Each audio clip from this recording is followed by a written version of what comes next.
Welcome to The Explainer. Today, we're going to crack open the playbook that some of the most successful founders in the world use to build their companies. So, what's in this thing, right? Well, we've gone through hours and hours of lectures and interviews from Silicon Valley's sharpest minds, and we've boiled it all down into a set of kind of counterintuitive but totally battle-tested rules for building a great company, right from the ground up. All right, so part one, people over product. Look, you've got this incredible world-changing idea, but here's the thing. Before you write a single line of code, before you even think about a logo, the most critical decision you'll make has already happened. And that is, who are you building this thing with? This piece of advice, it comes up again and again and again. Sam Altman from Y Combinator is super blunt about it, and Paul Graham, he says the same thing. He says you should pick your co-founders the same way you pick your friends. These need to be people you genuinely like, who you respect, and who you've known for a long, long time. We're not talking about finding someone with a complementary skill set on LinkedIn. No. This is about finding someone you can survive a total crisis with. And I love this analogy from Airbnb's Brian Chesky. He says the founders are like parents, and the company is their child. It just makes perfect sense, right? If the relationship between the parents is dysfunctional, guess what? The company, the child, is going to have those exact same problems. So a healthy founding team, that's the seed for a healthy culture. It all starts there. Okay, but there's a really important nuance to this whole cohesive team idea, and Chesky makes this crystal clear. You absolutely want diversity in backgrounds, in age, in experience. That's a massive strength. But, and this is a big but, when it comes to your core values, you want the exact opposite. You want those to be incredibly similar, almost homogeneous. Because a diversity of values, well, that's just a recipe for chaos. Just let that sink in for a second. 5 months to hire one person. Why would they do that? Simple. Because the cost of getting an early hire wrong isn't just high, it's astronomical. One single mediocre hire in your first, say, 5 people, that can literally kill your startup. It poisons the culture, it slows everything down. It's a mistake you just cannot afford to make. So when you do find those incredible first people, what then? Well, Sam Altman's advice is pretty simple. Be generous. His rule of thumb, aim to give about 10% of your company's equity to those first 10 employees. I mean, think about it. If they're successful, they're going to make the company way more valuable than that 10%. You want them to feel like true owners from day one. All right, part 2, do things that don't scale. So you've got your team, you're ready to go? Now, how do you get your first 100 users?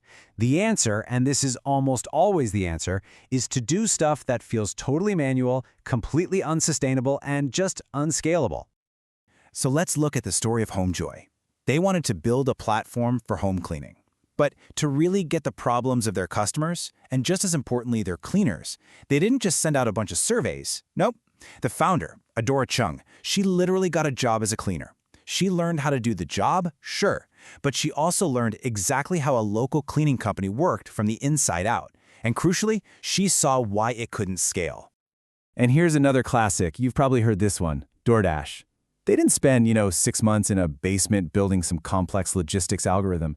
They launched in an hour with a super simple landing page. It was basically just a PDF menu with a phone number on it. The first order comes in, what do? They go to the restaurant, pay with their own credit card, and deliver it themselves. They proved people actually wanted the service before they built a single piece of complex tech. And this quote from Brian Chesky, it just perfectly captures that mindset. Don't think about millions of users. Think about one. What would be an amazing experience for just one person? That's exactly what they did with their early photography service at Airbnb. They noticed that listings with bad photos weren't getting booked. So what did they do? The founders themselves, rented a nice camera, went door to door, and took pictures of their host apartments. Totally unscalable, right? But it solved a huge problem, and it created this magical, unforgettable experience for their very first users. Okay, let's move on to part 3. Execute like an editor. So you've done the unscalable stuff, you've got your first passionate users, awesome. But obviously, you can't deliver every order or take every photo yourself forever. Your job has to change, has to shift. You can't be the one doing all the manual work anymore. Now, you have to build an engine. And that requires a completely new mindset. And investor Keith Boyce has this brilliant framework for this phase, the founder as editor. Just think about it for a second. An editor at a newspaper, they don't write all the articles, right? Their job is to take the raw material from their team of writers and then refine it, clarify it, and shape it all into a coherent, high-quality final product. Well, your job as a founder is exactly the same. You have to maximize the output of your team by editing their work. So what does that actually mean, day to day? What does an editor do? Well, according to Rabois, it all boils down to these 4 things. First, simplify. You have to force every single initiative into its simplest possible form. I mean, you can change the world in 140 characters, right? Second, clarify. Just constantly ask questions. Get rid of all the ambiguity.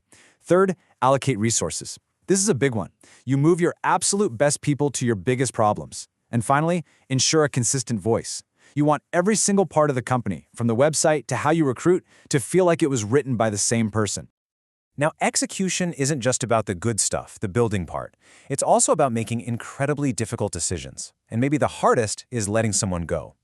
Ben Horowitz has some really profound advice on this. He says you have to take their job, but you don't have to take their dignity.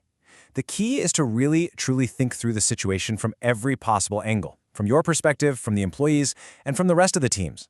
It's about being as fair as possible and preserving that person's dignity even when the news is tough. All right, on to part 4. Competition is for losers. So, you're executing, your company is growing, and it is so easy to get completely obsessed with what your competitors are doing, right? But according to investor Peter Thiel, the truly great companies, the ones that really change the world, they're playing a totally different game. And this chart tells such a powerful story. Back in 2012, if you look at the entire US airline industry, they generated a ton of revenue. But because it's a perfectly competitive market, they made almost zero profit. They basically competed away all the value they created. Now look at Google. They had a monopoly on search, and they captured a huge amount of the value they created.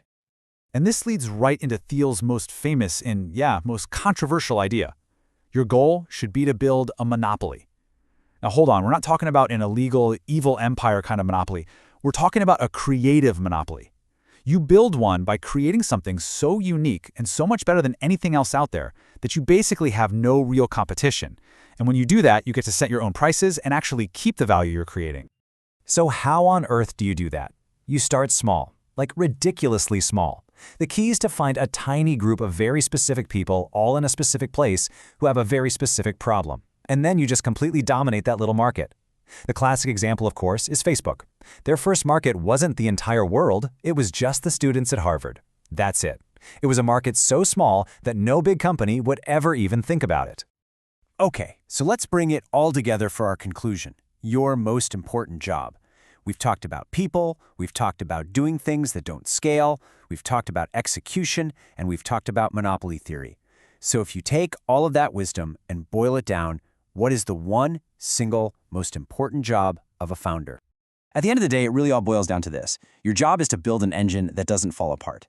In the beginning, that engine is probably held together by pure heroic effort, duct tape and 100-hour work weeks. But over time, through just relentless execution and focus, you start replacing all those temporary fixes with polished, well-designed systems that can actually run and scale on their own.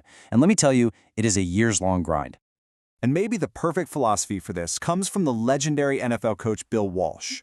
When Walsh took over a completely failing football team, you know what the first thing he did was? He wrote a 3-page memo on how the receptionist should answer the phone. His whole point was that if you create a culture of excellence in every single detail, the big things, the wins, they'll take care of themselves. So, the final question I want to leave you with is this. What is your version of the receptionist answering the phone? What's that one small detail that you might be ignoring that actually defines your entire company?